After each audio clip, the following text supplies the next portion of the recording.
بسم الله الرحمن الرحيم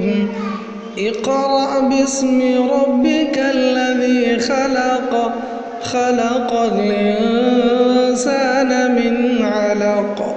اقرأ وربك الأكرم الذي علم بالقلم علم الإنسان ما لم يعلم كلا إن الإنسان ليطغى أن رآه استغنى إن إلى ربك الرجعى أرأيت الذي ينهى عبدا إذا صلى أرأيت إن كان على الهدى أو أمر بالتقوى أرأيت إن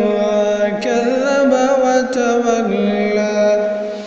ألم يعلم بأن الله يرى كلا لئن لم ينته لنسفعا بالناصية ناصية كاذبة خاطئة